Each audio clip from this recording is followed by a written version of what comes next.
Bonjour et bienvenue à cette journée 3 de notre défi de prière 2024.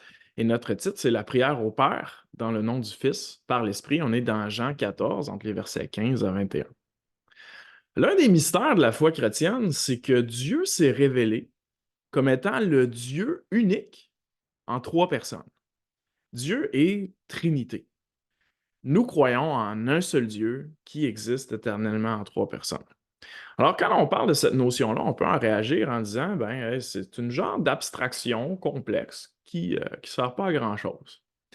Mais rien n'est moins vrai que ça. Dans les faits, nous expérimentons Dieu d'une façon trinitaire, d'une façon relationnelle. Et nous vivons cette relation avec le Dieu unique et on ressent les actions propres de chacune des personnes de notre Dieu. euh, on prie le Père dans le nom du Fils par l'Esprit Saint. Et l'un des moments clés où on ressent ça dans notre expérience de la marche chrétienne, c'est la prière. On prie le Père dans le nom du Fils par l'Esprit Saint. Donc, on s'adresse au Père et on peut le faire car on a été unis par la foi à Jésus. Donc, en disant au nom du Fils, ben, on se tient comme représentant de l'autorité de Jésus. Et ensuite, quand on prie, ben, on ressent dans notre cœur la présence de l'Esprit Saint qui fait sa demeure en nous et qui nous rappelle la présence de Jésus. Il réchauffe nos cœurs et puis il intercède pour nous par des soupirs inexprimables, nous dit Romains 8. Et dans le texte que nous allons lire, c'est un des passages qui nous parle de cette dimension-là relationnelle du Père, du Fils, du Saint-Esprit dans la vie du croyant. Je veux vous inviter à prêter attention à ce qu'on va appeler le mouvement incessant d'amour qu'il y a entre le Père, le Fils et l'Esprit. Ce mouvement incessant d'amour, on a un petit nom peu commun en théologie, on appelle ça la périchorèse. Ça vient d'un mot grec qui veut simplement dire aller autour, se succéder dans un mouvement. Pensez un petit peu à une danse, ça, là, à une danse à trois personnes, là, où chaque personne dans la danse se succède dans le mouvement. Ou pensez encore à une fontaine où l'eau est propulsée, envoyée d'un endroit à l'autre. Il y a un mouvement incessant. Eh ben, dans les textes bibliques, ça semble correspondre un petit peu à la nature des relations entre le Père, le Fils et l'Esprit. Les relations entre le Père, le Fils et l'Esprit ne sont pas obligatoires, ne sont pas mécaniques, mais c'est des actes volontaires de chaque personne, comme un mouvement incessant d'amour. Et dans la prière et dans la marche du croyant, ben, le croyant il est uni à Jésus et il partage cette dimension relationnelle-là. Alors, je vais lire le texte, puis je vous invite à prêter attention à la présence du Dieu trois en un, puis à comment cette présence-là nous est révélée.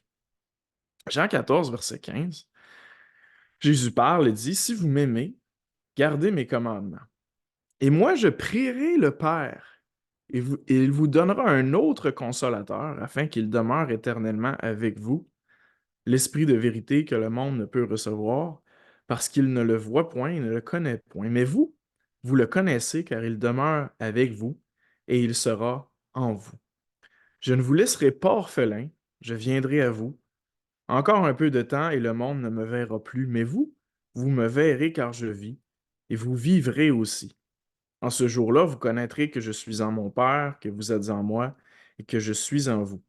Celui qui a mes commandements et qui les garde, c'est celui qui m'aime. Et celui qui m'aime sera aimé de mon Père.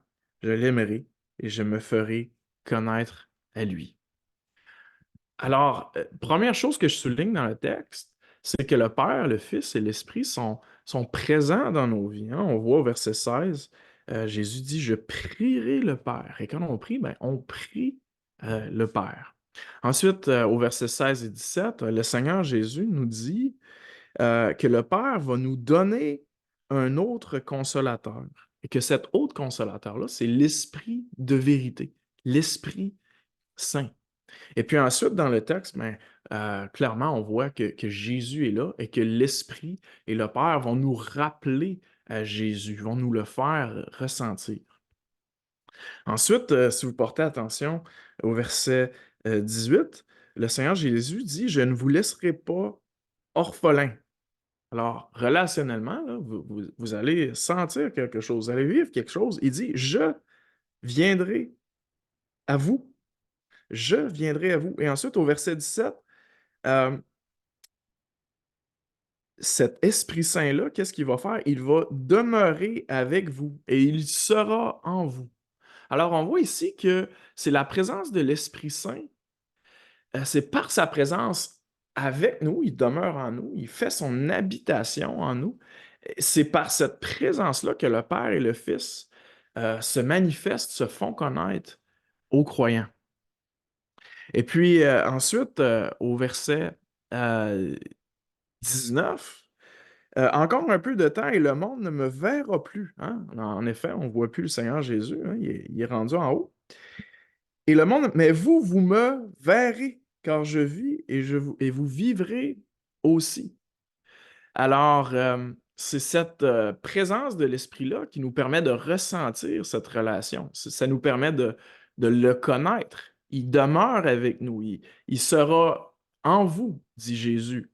Et c'est par l'Esprit, que Jésus, verset 18, dit, heu et il dit: «Je serai avec vous». Alors, vous voyez comment cette union-là au Christ par la foi et comment l'Esprit qui demeure en nous, nous permet de participer à la vie de Dieu. Ça nous permet de voir Jésus. De le voir comment? Pas avec nos yeux, mais par l'Esprit. Ça nous permet de connaître que Jésus est dans son Père. Ça nous permet de garder ses commandements. Ça nous communique l'amour du Père, hein? Sera aimé de mon Père. Et ça nous permet de le connaître lui. Alors, ce qu'on voit un petit peu dans ces paroles-là, si je résume, c'est que Dieu est la vie. Puis cette vie-là, elle s'exprime par un amour généreux qui se sacrifie, tant entre le Père, le Fils et le Saint-Esprit qui s'envoient l'un l'autre, tant que dans l'amour de Dieu envers sa création. Puis Jean nous appelle à s'ouvrir à cette présence entière de Dieu dans notre comportement puis dans notre amour envers les autres. Alors, comme chrétien, là, si on termine un peu concret, ben, la prière nous invite à s'ouvrir à cette dimension-là d'amour incessante qui est entre le Père, le Fils et l'Esprit, parce qu'on a été unis à Jésus.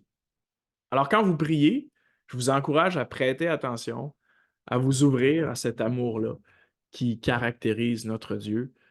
Que le Seigneur vous bénisse dans votre prière. Bonne journée.